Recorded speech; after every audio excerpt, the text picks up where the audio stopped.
What we'll be talking about today is this idea of above the line. Now, hopefully you've seen some of my other videos about rising above the line. And I recognize that there's some challenges with this because if we're in stress mode or protective mode, it's very difficult to think about going above the line. It's like we need psychological air. And I give the example, if somebody's drowning in a pool of water, it doesn't matter what pull strategy you have, there's nothing that they want more than air. Lifeguards are taught that they've got to sometimes neutralize that person to keep from getting pushed under themselves because the person is fighting so hard to get that air. I see a resemblance to that in life when we're going through what I call the need for psychological air. So in the zone, we're talking about what's going on, and in that zone, we have the upper limit and we have the lower limit. And the upper limit in crossing it may feel the same because we're going to get into some challenges internally because it's different. And we're going to talk about that in the context of how it's different than when you're going below the lower limit. So think about it like this. The upper limit is a barrier, an artificial barrier that gets us concerned that if we cross it, bad things will happen. The lower limit is that line that when we've fallen behind it, and we have references for this, bad things do happen. People lose their jobs or they lose relationships. So there are references for the below the line part that occurs.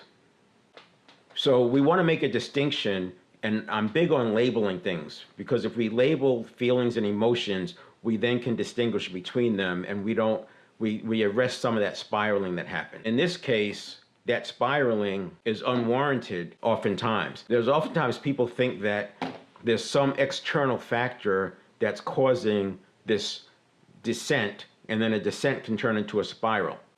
When you listen to my podcast, episode 18 talks about the woo-woo gap. I call it collapsing the woo-woo gap. And the idea is that when people walk around and say, oh, it's the universe, I manifested this, and these terminologies, I don't have anything against that, but what can happen is somebody who's not as deeply into this, they can think of that woo-woo gap getting pretty wide.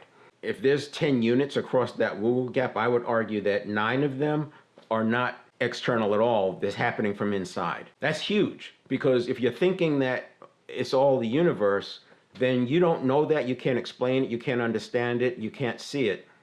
Both of those limits involve different factors. When you're going above that, we're going to run into this feeling, it's brain fog, that things are not right, and it causes us some concern, and a lot of times we drop back down. On the other hand, when you're going towards that lower limit, you're going down there, we can get some of that same feeling. It could feel the same, and when you go below it, now that's the same.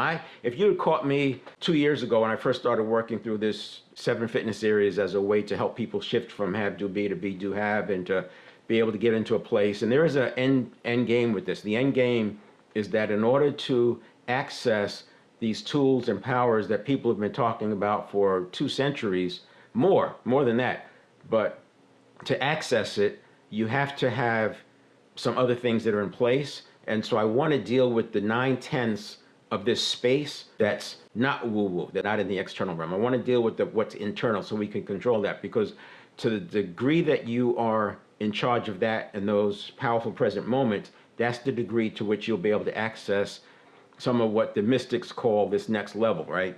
And so when you fall below that line, so we got the upper limit and the lower limit. When you fall below that lower limit and we're trying to get back up, that's trying to get above the line again. And it's a whole nother set. If you had told me that working to get above the lower limit line is the same as working to get it above the upper limit line, I would have told you, yeah, it's very similar. Not even close, not even close. Let's look at this here. I've got the upper limit, and you're familiar. I've got the lower limit. And just for a quick review, as we start moving above the upper limit, we have this phenomena that goes on where your lows get higher, but you haven't cleared the line, your lows get higher. And then when you go to those other videos, you'll talk about what goes on here, because actually up above this line it's not a line, it's a barrier. And this barrier has some challenges in there that we have to overcome. And that's the real work. On the other hand, if I draw it going the other way, and we're moving along, we're going along this thing, and the other, it happens in the reverse, right? the highs get lower, and this is where we start getting nervous. If you think about being in sales or as a business owner, and there's just things, there's always stuff happening, right? Life is never going to be just so, because it's life, it's moving. It's just like the same way you have to take care of your lawn every year, the same way you have to take care of your garden and take that maintenance, the same thing is going to happen. When we drop below that line, three things can happen, right? You can spiral down, you can correct and come back up, or you can turn it around before you even go below the line. These two are obvious what we want to do. We don't want to have that one. And I'm not so against this dipping in there and coming back up. It's the same thing that a seed has to do when we talk about seed time and harvest. It has to drop down. It stops being itself. It becomes something else. It transforms. It uses its own energy plus the energy of the soil and the nutrients, etc., oxygen, and then, or carbon dioxide, and then it's able to grow into a tree. So we have to have some of that. But here's what's going on. So if I call this upper area, so this is the upper limit, and this is the lower limit, what you have starting here, but really accelerating here, is cognitive dissonance. And what we have here with the lower limit, although it may feel the same, we have stress and anxiety. Now there's a huge difference between these two. With the upper limit, crossing the upper limit, and we have the cognitive dissonance, there are beliefs and there are habits of thought and patterns, etc., that keep us believing that something bad is going to happen, that we can't cross this, and that's why we keep getting knocked back down. When you have the stress and anxiety and you're dropping down, what's going on here is these are real references. So it's the difference between, there's definite things you can point to in the physical realm that have happened when somebody spirals down below that line, and why it's so hard to get back up. They've lost their entire life savings. They've lost the momentum that comes from having that nice, healthy balance sheet. They're now depressed. They don't have the energy. There's all sorts of things that they can point to that happen below this line, making it much more difficult. Those are not in existence here. We don't have things where people were not, generally speaking, people were not, blown up because they were crossing that line.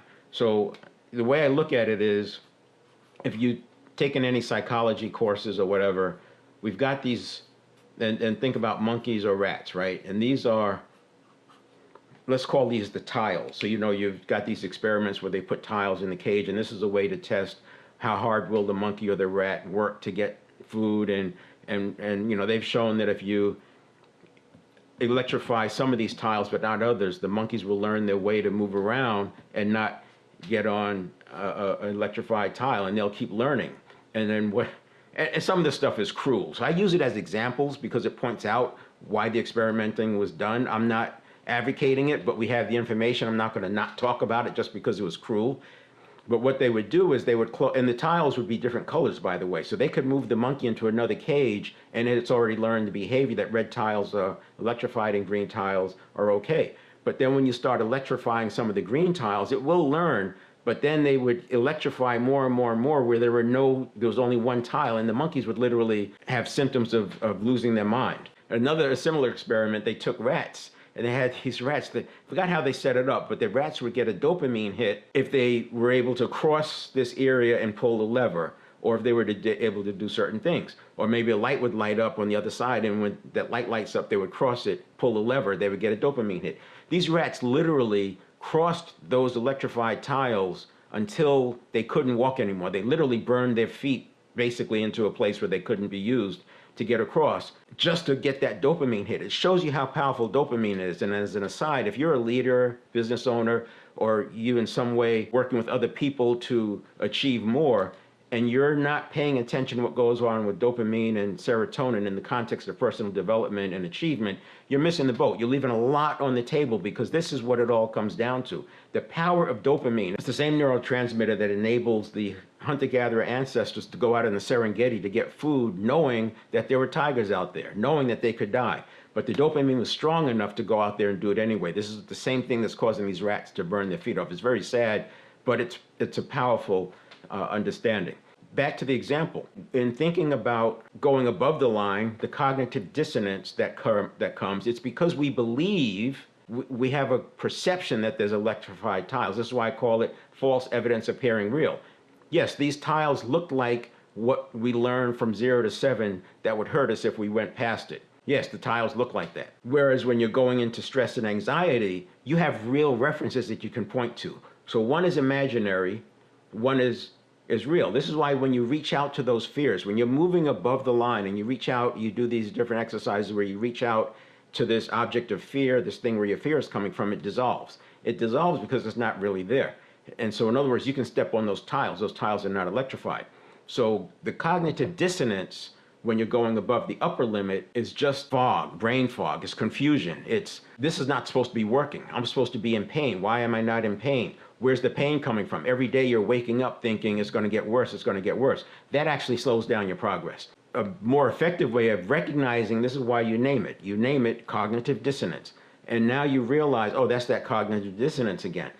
Neuroplasticity is actually being done at that time. So neuroplasticity is the elimination of synapse between old neural pathways, because that synapse fluid, that neurotransmitter, has to be used in the new neural pathways. That's why creating a new habit is much better done by replacing the old habit rather than trying to break the old habit. Because when you try to break the old habit, you're dealing with changing neurons that could be wrapped with myelin. Whereas when you're replacing it and you layer on a new neural pathway, the neurotransmitter self-eliminates, for lack of a better term. It's called synaptogenesis.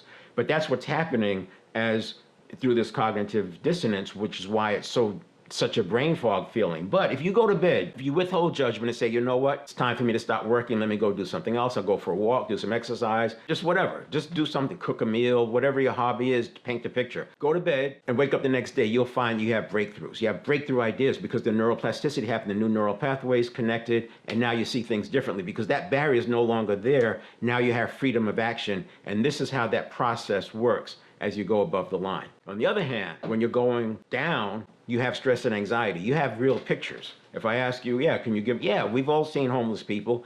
We've all seen people lose their jobs and never recover. We've all seen people lose their life savings. We've seen these things. You can Google it and you can find stories about it. But try to find stories about the person who was rising above the line and got shot because they crossed some imaginary barrier. Now, that's maybe a bad example. My point being is that one is false evidence appearing real, the other one is real. But because we don't label them differently, it's very easy to think about them the same. They're not the same. This is the cognitive dissonance, and one foot in front of the other, keep doing the steps, mindfulness, paying attention, powerful present moment, one foot in front of the other, keeping perspective, working with somebody who can give you help you with perspective, whereas this one is different. You need to turn this around, there's some urgency. There's not a time element here per se, right? I can say it's going to take the time it takes. You may have heard me say it takes 3 to 9 months. That's this process up here of trying to work through this ebb and flow and ebb and flow and ebb and flow as we keep pushing through it. It's the same way a tree grows. And if you ever looked at a tree that's grown through the fence, the tree grows through the fence and then comes back together and keeps on growing on the other side. It's amazing. So now the fence is part of the tree.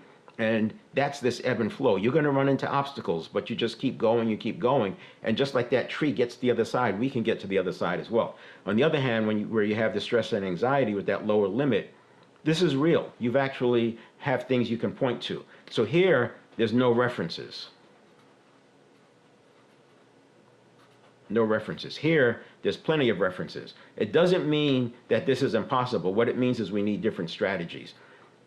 So I started out in talking about the cells, or I've talked about it before, that the human cell, when it's in protective mode, which is what you would be in as a human as you're going down here, you're in protective mode.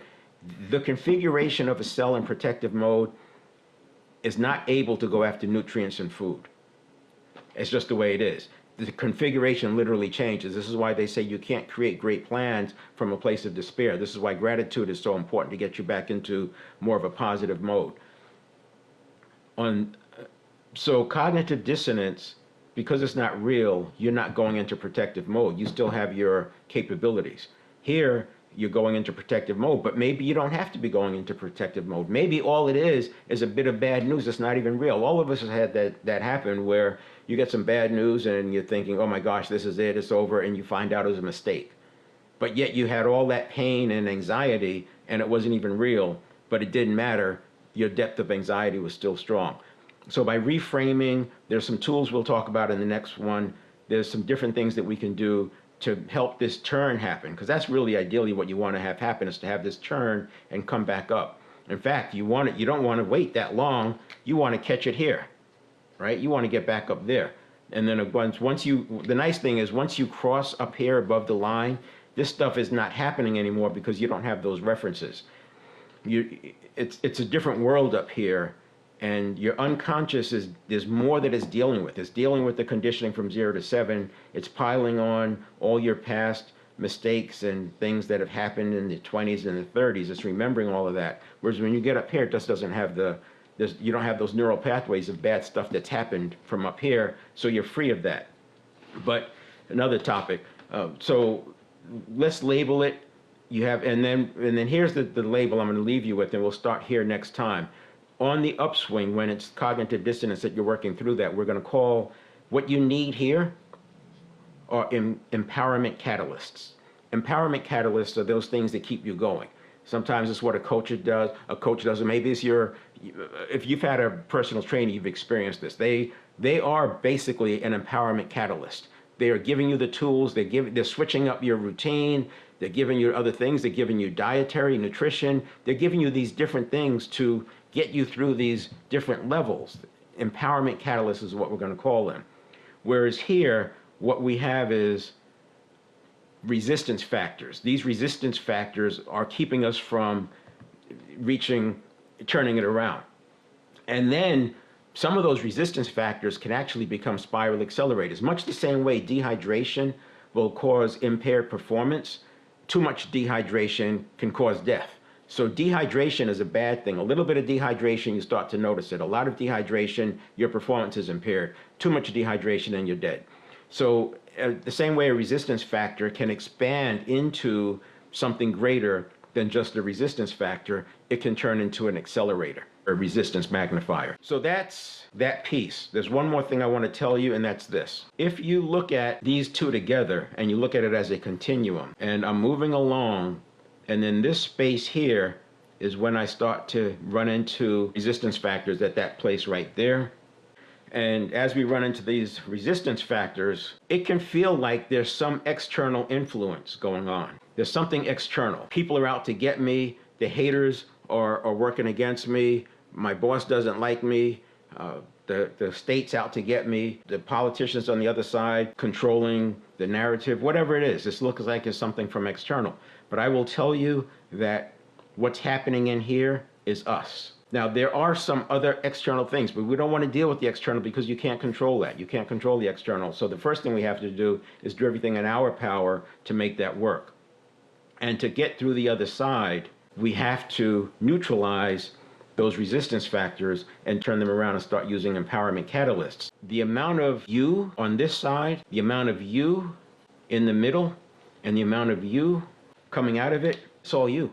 Yes, there are going to be external things, but I would suggest the majority of time when a person goes through this and drops down below, and I'm not talking about mental health, I'm talking about in business and in sales and these things that are manageable. People have a slump, right? A salesperson goes into a slump. I would say there's very little that occurs outside of them and a lot that occurs that they're actually doing themselves. So we're going to leave it there. We'll pick up with resistance factors and empowerment catalysts next time and start to build some language around those, because what I want to get into is how do you diffuse these? So there's reframing. We don't want to suppress because it's energy. And if you suppress energy, it doesn't get destroyed. It just transforms into something else. You don't know where it's coming out. It's going to be like playing whack-a-mole. And sometimes where it comes out is worse than where it was. So we don't want to suppress. You want to transform. And one of the ways to transform energy is you first diffuse it, and then you can put it back together in a way that works for you. So we're going to start there. And I want to talk about kinetic energy, because in a quantum view, everything is atoms. And if everything is atoms, you understand that thought is energy, and it's all part of the same system. And so we're going to look at it from a kinetic energy standpoint and then talk about these factors. So until next time, have fun. Cheers. For more content like this focused on profitable growth, follow me on Facebook at NeuroChange Innovations.